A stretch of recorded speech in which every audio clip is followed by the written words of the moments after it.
In onda Umanitaria Padana Onlus.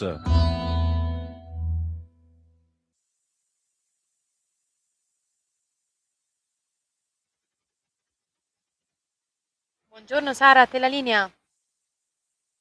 Buongiorno a tutti gli ascoltatori, un caro saluto a tutti. Allora, siamo nei giorni in cui ricevete tutti tantissimi messaggi per il 5 per 1000 e la nostra richiesta di attribuzione della scelta del 5 per 1000 all'umanitaria padana ha delle motivazioni molto, molto chiare, perché l'umanitaria padana è l'unica che veramente mette in pratica il principio aiutiamo i popoli a casa loro e aiutiamoli ad aiutarsi, costruiamo insieme la pace. Quindi perché noi chiediamo di mettere il nostro codice fiscale e scrivere umanitaria padana ODV? Non vi costa nulla e questo ve lo stanno dicendo tutti, quindi credo che ormai il messaggio sia passato, cioè il 5 per 1000 non sono soldi che voi tirate fuori del vostro reddito per darlo a un'associazione che se non attribuite resta a voi. No, se non lo attribuite, quei denari vengono suddivisi dallo Stato per gli altri, quindi non avete la possibilità di esprimere voi la vostra scelta. Quindi se restano allo Stato sostanzialmente e a discrezione, il loro utilizzo a discrezione dello Stato. Questi sono strumenti di sussidiarietà che sono stati appunto, mi ricordo, furono introdotti a suo tempo nel primo governo di centrodestra con il ministro Tremonti per dare la possibilità ai cittadini di avere delle piccole componenti dei loro redditi da destinare al loro piacimento. E queste componenti di reddito oggi sono tre. Esiste l'8 per 1000 che va alle confessioni religiose a propria scelta, il 2 per 1000 che va ai partiti politici a propria scelta e il 5 per 1000 che va a enti del terzo settore a propria scelta. Quindi io suggerisco in tutti questi casi di effettuare le vostre scelte, perché in questo modo avete la possibilità di finanziare direttamente chi volete. Nel caso dell'umanitaria padana, perché? Perché tra tante proposte, tra tante organizzazioni, soprattutto quelle grandi che spendono un sacco di soldi in spot strappalacrime, io vi dico no, datela all'umanitaria padana. Perché proprio tanti, insomma, intanto quando vedo tanti spot, chissà perché usano sempre i bambini per raccogliere i fondi, no? E poi tanti di quelli che raccolgono i fondi sono quelli che fanno viaggiare i barconi dei migranti, solo quelle quanto costano, quant'è il costo di esercizio di una nave. Quindi quello che voglio dire, se volete che il vostro 5 per 1000 vada veramente a chi ha bisogno, quindi una cooperazione vera, sincera, in cui l'intero ammontare va ai destinatari e noi siamo volontari, non siamo cooperanti, quindi quello che si utilizza serve proprio per il progetto, resta sul territorio, sono progetti non di carta, di burocrazia, dove poi non si vede niente, che servono solo per alimentare un sistema, come spesso accade nell'ambito della cooperazione, ma tutto quello che facciamo si vede. Voi sapete che tutti gli anni ai nostri donatori mandiamo un riepilogo di tutto quello che si fa con tantissime foto che dimostrano tutte le attività, e poi potete venire anche da noi per vederne molte di più, ma insomma noi possiamo dimostrare tutto, perché tutto quello che facciamo ve lo facciamo vedere e si tocca, perché non sono progetti di carta, non sono progetti calati dall'alto, sono progetti che nascono sempre dal territorio, che devono essere per nostra proprio, abbiamo una modalità dovrebbe essere esemplare. Se tutta la cooperazione funzionasse così, potrebbe costare alle istituzioni, quella diciamo istituzionale o pagata dalle istituzioni, che non è la nostra, che viviamo di poche donazioni, il 5 per 1000 che è andato sempre calando. Perché? Perché oggi c'è una platea di organizzazioni molto più ampia, e perché poi noi non facciamo pubblicità in un mondo che vive solo di apparenze. Purtroppo o si fa o si racconta. Io preferisco fare, noi facciamo veramente tanto in tanti paesi del mondo, ma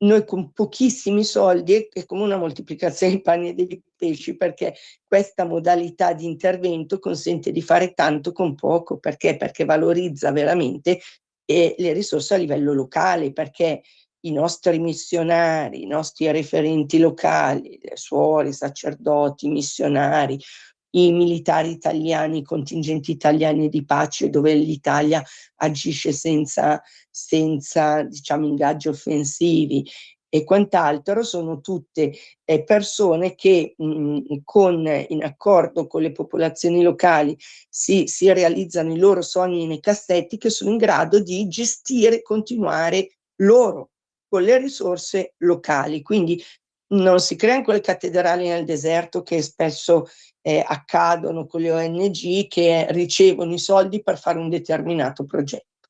Incentivare mi ricordo, non so, in Iraq durante la guerra c'era chi si occupava di raccolta differenziata dei rifiuti perché aveva preso i soldi per quello dall'Europa, no?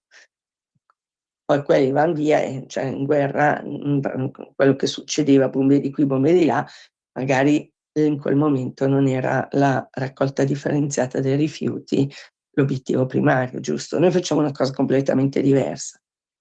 Andiamo giù, diciamo quali sono i vostri sogni nel cassetto, cosa volete realizzare, cose piccole, vi serve comprare, non so, un motogeneratore che consenta di fare un'attività che vi consente di avere qualcosa che serve nella vostra attività, oppure di risparmiare dei soldi, di servizi che pagate ad altri. E la missione, abbiamo costruito scuole, ospedali, ambulatori, abbiamo fatto tante attività produttive che danno lavoro a un sacco di gente, tutte cose che sono nate da lì e che poi vanno avanti. Quindi qualunque nostro progetto, tranne dove poi si è intervenuta una guerra a ridistruggere tutto, perché purtroppo in qualche raro caso è accaduto anche questo, però tutto quello che noi abbiamo fatto è ancora attivo. Tra l'altro è successo anche di avere, così, ringraziare Dio che abbiamo scoperto che in una guerra che ha distrutto tutto, la struttura che non aveva realizzato ancora su, e quindi adesso la stanno riaprendo. Era successo ad esempio nell'orfanotrofio in Sri Lanka, che era stato tutto distrutto, ma l'orfanotrofio era rimasto su, e alla fine della guerra poi le suore hanno potuto rientrare e riavviare l'attività per gli orfani, a quel punto non più dello tsunami ma della guerra. Quindi ecco, noi abbiamo fatto pozzi per l'acqua, impianti idrici, acquedotti, portato materiale, un po' in tutti i paesi colpiti da guerre, calamità, o anche semplicemente paesi in via di sviluppo. Abbiamo aiutato soprattutto, il grande impegno nostro, molto molto molto importante, quello a favore dei cristiani perseguitati. Quindi noi aiutiamo i cristiani in terre di forte espansionismo islamista o proprio paesi islamisti, e aiutiamo le minoranze cristiane secondo quello che è il dettato, ad esempio, paolino. San Paolo nella lettera ai Galati dice: già che ne abbiamo la possibilità, aiutiamo tutti, virgola, soprattutto i fratelli nella fede. Ed è quello che facciamo noi. Noi aiutiamo tutti, aiutiamo le popolazioni colpite, abbiamo aiutato anche in certe guerre, su un fronte o sull'altro, chiunque i bambini avessero bisogno, i civili, dove ovviamente in contesti sicuri, sempre sapendo esattamente o tramite militari italiani o tramite missionari o tramite chi si aiutava, quindi sappiamo anche che il nostro aiuto arriva veramente agli innocenti, ai civili, non perché purtroppo, ahimè, molto della cooperazione non si capisce tante volte di quella istituzionale o di alcune ONG, se è veramente rivolta ad aiutare gli innocenti piuttosto che non a sostenere delle parti in conflitto, quindi è molto anche importante questa garanzia che noi diamo ed è tutto provato, quindi perché noi chiediamo date il 5 per 1000 all'umanitaria Padana ODV? Perché ci conoscete, sapete chi siamo, è dal 99 che ci conoscete, tra l'altro chi segue questa radio ci sente da allora, perché è la radio grande, Radio Libertà, anche con tutti i nomi precedenti, ma comunque questa radio, in queste onde, ci hanno sempre dato uno spazio per parlare di questi progetti, per aiutare e senza censure, perché anche questa è una cosa fantastica di Radio Libertà, che abbiamo sempre potuto dire la nostra in tutti i contesti, senza mai nessun tipo, anche quando magari eravamo un po' un mosca bianco, pecora nera, magari dicevamo qualcosa che era un po' in contrasto con quello che dicevano molti altri che parlavano alla radio. Noi, questa radio mai, mai, mai ci ha condizionato, in nulla ci ha mai detto, e però quella cosa lì potevate anche non dirla, mai, quindi noi abbiamo uno spazio libero che ci è stato dato e mi sembra giusto, corretto, dare questa testimonianza, perché è veramente quando Radio Libertà fa il suo jingle, una radio senza censure, è vero, giuramento a Boy Scout, assolutamente è una radio libera per davvero e, e anche tante persone che ci ascoltano da tantissimi anni e sanno che noi con poco abbiamo realizzato tantissimo. E chi ci manda le donazioni, ecco, ovviamente noi non conosciamo tutti quelli che ci danno il 5 per 1000, però se voi siete nostri donatori, se ci fate avere il vostro indirizzo, noi mandiamo anche a voi a fine anno il riepilogo degli interventi fatti. Noi operiamo tutti gli anni in tantissimi posti e anche aiutiamo nella cooperazione nazionale e quindi col progetto Nuove Povertà, quando ci sono calamità naturali in Italia, grossi terremoti, così in tutti abbiamo fatto tantissimo e così eventi alluvionali, eccetera. Quindi vi prego intanto di darci una mano perché ci conoscete. Sapete quello che facciamo, non per sentito dire, ma perché ve lo facciamo vedere, ve lo dimostriamo e se venite presso la nostra sede, abbiamo trasferito la sede legale non solo operativa a Cisano Bergamasco, presso la Casa delle Associazioni in via Manzoni 5, la mattina dalle 9 alle 13 siamo aperti, il numero è 035 78 20 22, prendete appuntamento con Laura e possiamo farvi vedere tutto quello che facciamo, raccontarvi i nostri progetti e soprattutto tutto quello che facciamo in sostegno a distanza per i cristiani perseguitati. Abbiamo riscattato cristiani schiavi dalle fabbriche di mattoni e ragazzini che erano vincolati da debiti a lavorare come in una servitù della gleba in queste fabbriche. Abbiamo aiutato famiglie di perseguitate attraverso l'acquisto di animali da cortile, oppure anche perché in Pakistan spesso sono molto bravi a allevare i vitelli e prendendo un vitello si spende poco, per loro sono bravi, riescono a farlo crescere come uno della famiglia, perché comunque è una realtà, il Pakistan era India prima, quindi c'è questo rispetto per la mucca e fanno le mucche da latte e col latte riescono a campare, a fare il burro, quindi sia ad avere dei prodotti di autosostentamento sia per la vendita. Quindi con quello tu metti a posto per sempre il reddito di una famiglia, perché lì basta una mucca per essere già una persona, diciamo, che campa, perché tra l'altro i cristiani in Pakistan sono veramente poveri, vengono proprio da quelle che una volta erano le caste dell'induismo, e quindi perché sapete che l'induismo non è meno fondamentalista dell'islamismo. Io qui lo dico spesso, noi c'è stata questa situazione tremenda in Inghilterra di questo Sikh che ha coltellato un povero ragazzo e poi la polizia, in nome del politicamente corretto, l'ha ammazzato coltellandolo invece, no, cioè è stato coltellato dal Sikh, ma è stato, come si dice, è stato ammazzato per il fatto che non gli è stato prestato neanche soccorso. Magari sarebbe morto lo stesso, magari no, ma purtroppo viviamo in un mondo veramente ormai senza senso, è più che alla rovescia, non c'è più proprio neanche il riferimento, sembra del giusto e dello sbagliato. Mi chiedo alle nuove generazioni che non hanno vissuto il senso di prima, per quello poi ci sono baby gang, ci sono anche ragazzini, personaggi, uomini, donne, sembra tutto allo sbando, non apriamo in questo momento perché noi sapete che abbiamo anche, oltre a tutto l'attività di cooperazione nazionale e internazionale, abbiamo un'attività di attivismo sui temi in difesa dei bambini, della famiglia. E lasciatemi dire, grande ministro Valditara.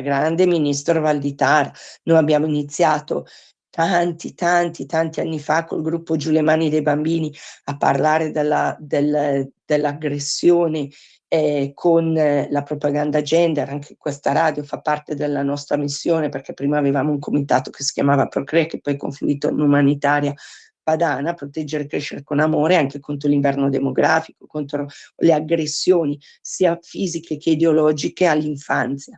Infatti sapete che partecipiamo ogni anno alla Marcia della Vita, facciamo tante attività proprio anche di attivismo, tra l'altro, e anche per i cristiani perseguitati. Tra l'altro ringrazio che sono stata nominata all'interno del gruppo di lavoro che per Consiglio nazionale per la libertà religiosa, e questo anche in qualche modo riconoscimento anche dell'attività che sin dal 2003 l'Umanitaria Padana svolge in aiuto delle minoranze cristiane nel mondo. Però abbiamo operato anche per altre minoranze, per esempio gli Yazidi, eccetera, sempre attraverso la chiesa, le chiese locali. Quindi è un po' per tutte le minoranze, questo vale anche per il Pakistan. Noi aiutiamo le minoranze cristiane, ma a loro volta le chiese locali i loro servizi li svolgono nei riguardi dei cristiani perseguitati, ma a volte anche di altre fasce di popolazione discriminate o dal fondamentalismo. Quindi il nostro contributo contro il fondamentalismo, poi io sono stata testimone diretta, anche sapete ad esempio in Pakistan ero giù quando hanno bruciato il villaggio cristiano di Badami Bagh e sono proprio stata in mezzo alle case che ancora fumavano. Ho partecipato a incontri per il ripristino delle relazioni pacifiche in difesa dei cristiani, per muovere le istituzioni locali e le istituzioni pakistane a risarcire i cristiani perseguitati. Quindi è un grande lavoro, che è un lavoro che porta aiuto materiale, che crea veramente, quindi potete vedere quello che noi realizziamo, ma collateralmente a quello che realizziamo noi svolgiamo un attivismo non becero, non fatto per avere visibilità, un attivismo spesso nascosto, ma molto importante, efficace, anche rischioso, perché ripeto, in certe circostanze sono stata proprio giù insieme, ho partecipato alle manifestazioni, perché sapete è facile fare le manifestazioni qua, cioè io ho fatto delle manifestazioni insieme ai cristiani perseguitati in piazza Pakistan, ok? Dove i cristiani sono il 2%. Ehm, Quindi proprio anche a difesa, ad esempio, contro il lavoro minorile, contro la schiavitù dei bambini. E poi però non è solo attivismo, perché se fai solo attivismo e poi non aiuti concretamente, sembra anche quasi una presa in giro. Tante volte l'attivismo sembra anche quello un po' come certe forme di falsa solidarietà che poi rovinano, uno non crede più a niente e non dà più niente, ma anche quello è sbagliato, perché invece c'è chi fa veramente come tutti i nostri missionari, che fanno delle opere meravigliose che devono essere sostenute, e noi le sosteniamo, e sono cose concrete che potete vedere, verificare, toccare con mano, e di cui c'è tutte le prove, tutti i documenti, eccetera, che potete venire a visionare. Lo facciamo gratis, questa è un'altra ragione, okay, lo facciam da volontari veri, e quindi è un sistema che non serve.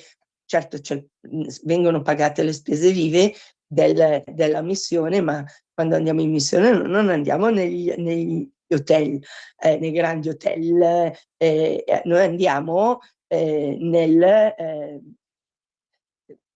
nelle missioni. Sì, beh, è capitato di prendere l'hotel, eravamo, c'era il coprifuoco in Ucraina, a Leopoli, lì non c'era una chiesa che ci potesse accogliere, lì in quel caso lì per una notte siamo andati in un hotel, che quello che c'era prima di rimanere sotto il coprifuoco, quindi eravamo obbligati a stare lì quella notte, ma normalmente noi dormiamo, e però tutto il resto del viaggio abbiamo dormito in macchina, giusto per capirci. All'andata abbiamo dormito in macchina, anche al ritorno abbiamo dormito in macchina, quella notte lì per forza dovevamo, perché c'era il coprifuoco.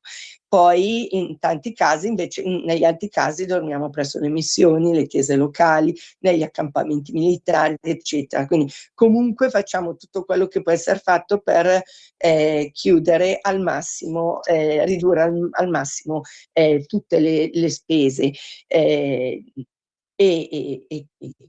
veramente facciamo tanto. Allora, qual è il codice fiscale che dovete mettere sulla vostra dichiarazione dei redditi se volete aiutare l'umanitaria padana? È 94043800 278. Ripeto, 94043800 278. Adesso assolutamente dobbiamo aiutare la famiglia di un cristiano che poverino ha subito questa legge nera fasulla di blasfemia, e è innocente, analfabeta, quindi sarà facilmente dimostrabile, ma nel frattempo che lo incarcera bisogna aiutare la famiglia, e anche qui vogliamo comprargli una bufala, che sarebbero le mucche che ci sono giù, per potersi sostentare intanto che non hanno nessun'altra fonte di reddito. È molto complicato perché i soldi vengono rimandati indietro. Adesso questo sacerdote sarà un pellegrinaggio, è stato invitato da un'organizzazione che gli ha pagato il viaggio a Colle Valenza. Vedremo di andare direttamente, perché con lui abbiamo fatto cose belle, abbiamo salvato anche dei Sara, bambini scusami se ti schiavi, eccetera. interrompo. Ecco, il nostro tempo è Purtroppo dobbiamo scaduto, chiudere. quindi io auguro a tutti una buona domenica e una buona continuazione. Grazie a tutti, e aiutateci ad aiutarli. Avete ascoltato Umanitaria Padana Onlus.